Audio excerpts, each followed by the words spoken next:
Olá, turma do oitavo ano. Hoje nós estaremos fazendo nossa revisão de História e vocês, como já sabem, o professor Emanuel, e nós estaremos revisando tudo que nós já vimos em sala, mas como já disse, de forma resumida, porque não dá para rever todo o conteúdo, né? Então peço que vocês prestem bem atenção e estudem para a prova com essa revisão, certo? Vamos iniciar. Revolução Inglesa, os antecedentes dessa revolução. A Inglaterra, ela foi governada pelo rei Henrique VIII, o primeiro rei inglês, e após a sua morte, quem vai suceder ao trono será a rainha, sua filha, Elizabeth I. Ela vai governar durante o século XVI para o XVII e será um governo próspero, como vocês estão vendo aí.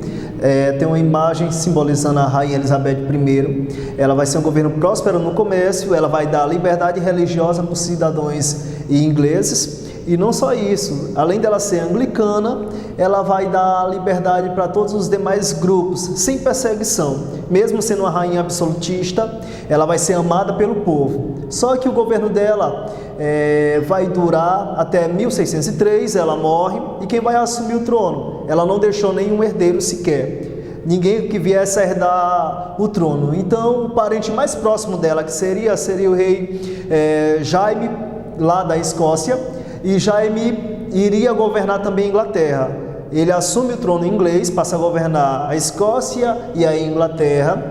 Só que tem um problema, a Inglaterra estava acostumada com o anglicanismo e não com o catolicismo. E Jaime, ele era católico, ele passou a ser chamado de Jaime I, como vocês estão vendo aqui, Jaime I, sucede a Elizabeth I, só que ele era um rei absolutista, diferente da Elizabeth, que a Elizabeth dava liberdade religiosa. Ele perseguiu a de quem maioria era, os anglicanos e puritano também, não aceitava o protestantismo. Ele foi mal visto pelo parlamento inglês, o parlamento não tolerava a política dele, sem contar que ele era a favor 100% dos direitos divinos do rei. Eles consideravam um rei divino, ou seja, era um rei inquestionável. Se Deus colocou ele no trono, ninguém podia questioná-lo, ninguém poderia desobedecê-lo. O parlamento não se agradava da política dele. Com isso, ele fechou o parlamento várias vezes por sua própria vontade, mas ele não teve uma boa relação com o parlamento. Após sua morte, quem vai suceder o trono será Carlos I, seu filho. Em 1625, ele vai fortalecer o anglicanismo, diferente do pai, ele não é católico, é anglicano, protestante. Ele vai fortalecer o anglicanismo na Inglaterra e vai organizar expedições militares para conter rebeliões na Escócia, cujo também ele governava. Ele herdou do seu pai, Escócia e Inglaterra. Só que para ele poder mexer no dinheiro inglês, ele precisaria da autorização do parlamento. Parlamento esse que ele dissolvia e de vez em quando precisava novamente do parlamento. E nesse período ele convocou o parlamento, que já estava há mais de 10 anos que ele não convocava. Ele convoca o parlamento justamente para pedir um aumento de impostos. Só que o parlamento não vai se agradar dessa política dele, entendeu? Ele, além de ser autoritário, absolutista, ele criava aumento de imposto por conta própria, ele perseguia puritanos, que era o contrário às ideias do anglicano. Os puritanos, para quem não lembra, mas vai relembrar agora, eram pessoas que serviam a fé, que surgiu dentro do anglicanismo, só que eles queriam uma purificação total, ou seja, não queria nada na religião deles relacionado com o catolicismo. Por isso que havia um conflito entre anglicanos e puritanos, porque o anglicanismo ainda tinha muito resquício do catolicismo. O que é que Carlos I vai fazer? Fecha o parlamento por mais de 10 anos, governou de forma absolutista, perseguiu opositores políticos e qualquer pessoa que recusasse o aumento de imposto que ele queria. Lembrando que ele queria mais dinheiro e impostos justamente para conter as rebeliões que ocorriam na Escócia. Ele não foi amado pelo povo, muito menos pelo parlamento. O parlamento agiu contra ele após ele convocar o parlamento. O parlamento vai agir e vai determinar uma lei dizendo que ele não podia ficar mais de 3 anos sem convocar o parlamento. Isso vai gerar uma revolta no próprio rei e no parlamento. Vai acabar também gerando um conflito dentro da própria Inglaterra, que será chamada de guerra civil. Será a guerra entre a tropa do parlamento contra a tropa do rei, certo? Os cavaleiros reais. O que é que vai ocorrer nessa guerra? o parlamento com a ajuda de populares também, os populares vão ficar do lado do parlamento, enquanto o rei terá o apoio apenas do clero e da nobreza. Vai haver uma guerra e um conflito. Quem vai liderar a tropa do parlamento será Oliver Cromwell, ele era puritano, lidera essa guerra. Quem vence a guerra, essa guerra civil, serão a tropa do parlamento que irão vencer. Carlos I será preso e Carlos I será condenado à morte. Será o primeiro rei na história a perder a cabeça. O primeiro rei literalmente que perde a cabeça. A condenação dele era a pena de morte. Ele foi decapitado. E quem assume o poder agora será Oliver Cromwell. E ele vai acabar com a monarquia e vai instaurar uma república. República puritana. Ou seja, seria o governo dos puritanos comandado por ele. Como é que será esse governo de Oliver Cromwell? Ele vai ser voltado para o comércio, logo porque ele estaria governando a favor do parlamento, da burguesia parlamentarista, era contra a nobreza e o clero, né? Iria agradar o parlamento com certeza. Ele tentaria agradar todas as classes sociais, o Oliver Cromwell. E uma das coisas que ele vai fazer mais impactante é quando ele vai quando ele vai instituir o ato de navegação. Isso foi marcante para o parlamento, o ato de navegação, criado por Oliver Cromwell. O que era esse ato de navegação? Qualquer país que fosse vender para a Inglaterra, só poderia enviar navios para vender se fosse do seu próprio país.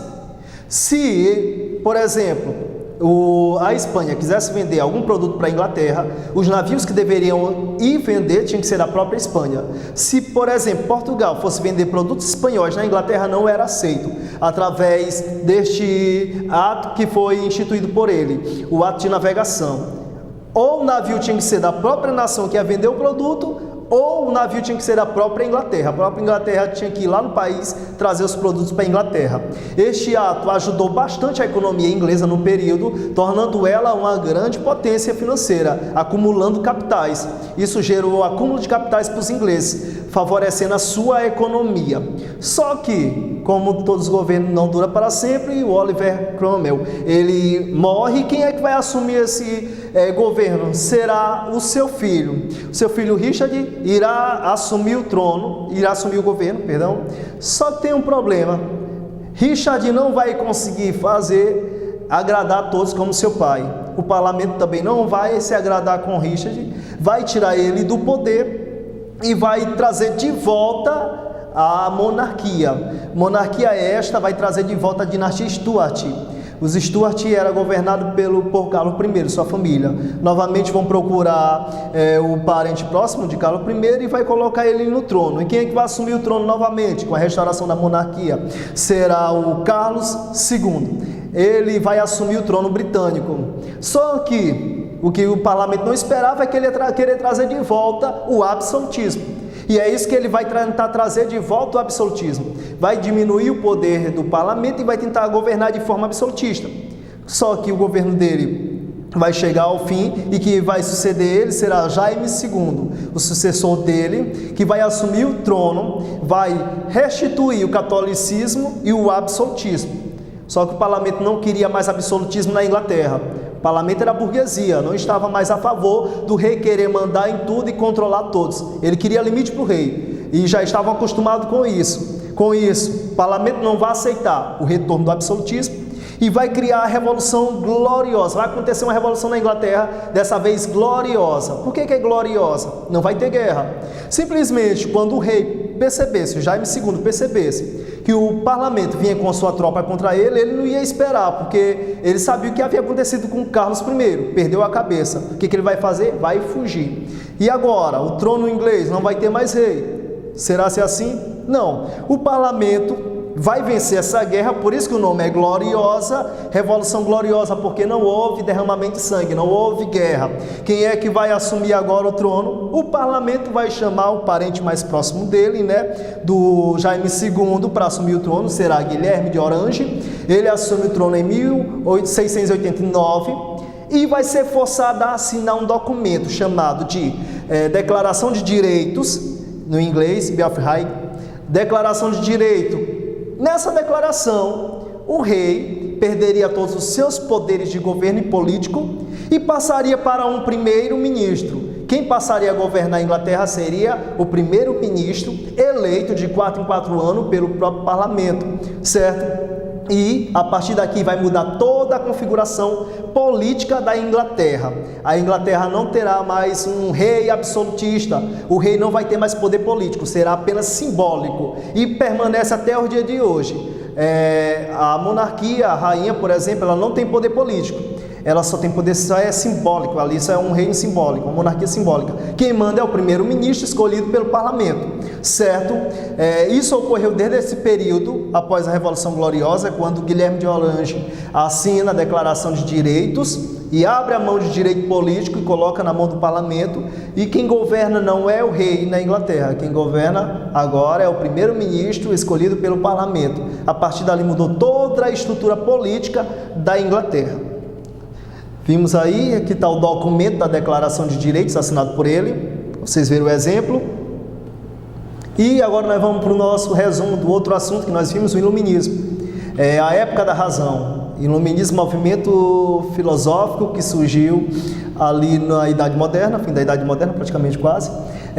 Qual era o objetivo do Iluminismo? Tinha como objetivo levar as luzes da razão a uma sociedade que, como se acreditava, estaria mergulhada nas trevas da ignorância, da superstição e do misticismo. Ou seja, esse movimento era totalmente contra as ideias da igreja está ditando a regra de tudo, da igreja impondo as regras sociais, ou seja, também eles eram contra a ideia de tudo era por Deus e para Deus, era Deus que determinava as coisas, se um governo entrasse no poder, a vontade de Deus, eles eram contra isso. Para eles, as pessoas tinham que agir pela razão e não pela fé. Surge então o Iluminismo, tirar tudo o que era de superstição religiosa, de misticismo, para trazer a razão, ao estudo. A partir daqui iria começar a surgir a ciência, digamos assim, nesse período. Qual era o objetivo dele, do Iluminismo? Combater o absolutismo real e pregar o liberalismo político. Eles eram contra o absolutismo. Nada de negócio do rei estar mandando em tudo e em todos, o rei ter poder absoluto e ser tratado como um Deus inquestionável. Para eles, o rei era um ser humano como outro qualquer, que deveria também estar submisso às leis e ordem e constituição, certo? Eles tinham a razão como portadora do progresso e da felicidade, era estudar, era pensar, não mais ficar só no achismo, eu penso, eu acho, ou é a vontade de Deus. Para eles as coisas tinham que buscar resposta, debaixo de uma pesquisa, estudando, se questionando, indo atrás da resposta. Inclusive dariam início às descobertas científicas, aos estudos filosóficos aprimorados na questão política. Iria mudar toda a estrutura política, lógico, né? Os principais pensadores, Montesquieu, uma das ideias de Montesquieu que nós temos até o dia de hoje, ele criou a tripartição de poder. Como assim? Para que um rei não fosse absolutista, ou um governante não fosse absolutista, era preciso que o poder fosse repartido, tripartição de poder, para o poder não estar na mão de uma só pessoa. Como seria isso? Ele que criou o poder executivo, legislativo e judiciário. Montesquieu foi o responsável por isso, deu essa ideia. E hoje nós temos ela também atuante na nossa sociedade brasileira. Poder executivo, aquele que executa as leis, poder legislativo, aquele que cria as leis, e o judiciário, que obriga que ela seja obedecida. Nenhum poder deve ser superior ao outro, e eles devem se manter em equilíbrio, certo? Outro importante político foi John Locke, que era um defensor maciço da economia, da liberdade econômica, das liberdades, e um dos que eu mais me interesso no seu pensamento, e eu admiro também, pensador do Iluminismo, foi Voltaire. Ele criou algo que nós temos hoje, que é inquestionável e é maravilhoso, digamos assim, a liberdade de expressão. Foi Voltaire que criou a liberdade de expressão, que não tinha naquela época. Se alguém questionasse o rei, era proibido de se expressar, ou era morte ou era cadeia, certo? E Voltaire cria a liberdade de expressão, e uma das frases dele que é bastante interessante, quando ele diz: eu posso não concordar com o que tu disse, mas eu vou defender até a morte que tu possas dizer. É a liberdade de expressão, não concordar com a fala do outro, não concordo, mas aceito com que fale. Foi ele o criador disso. E outro também muito importante foi o Rousseau. Rousseau foi o que criou o contrato social, onde ele diz, a gente pode colocar um governante no poder, mas se ele não fizer aquilo com que o povo se agrade, não andar segundo as normas, tem que agradar o povo, ser eleito para o povo. Se ele não cumprir com seus deveres, a população tem o direito de tirá-lo do poder e colocar outro. Isso é contrato social, ou seja, o governante é colocado no poder pelo povo, deve governar para o povo, fazendo com que o contrato seja obedecido. Se ele descumprir, o povo pode tirar ele e colocar um novo. Essas eram as ideias iluministas, que houve uma grande revolução. Para que essas ideias não ficassem dispersas, todos os filósofos, que não são só este, aqui são apenas os principais pensadores, mas tinham mais outros, eles criaram a enciclopédia, que vocês estão vendo ali a imagem dessa enciclopédia. Ela teve uma colaboração de 130 filósofos, digamos assim, essa enciclopédia, e ajudou bastante na divulgação das ideias do iluminismo. E essas ideias não ficou presas somente na Europa, ela veio até o Brasil também. Ela se espalhou por todo o mundo, trazendo a ideia de contexto de revolução, para que o povo não ficasse mais preso às ideias políticas dos reis, preso à ordem vigente da época. Era preciso haver uma transformação, que nós vemos até o dia de hoje. Graças a essas ideias, hoje nós temos a liberdade de expressão, hoje nós temos o direito de ir e vir. Tudo isso foi adquirido baseado nas ideias iluministas e debaixo de outras revoluções, certo? Está aí a nossa revisão que nós vimos, e obrigado.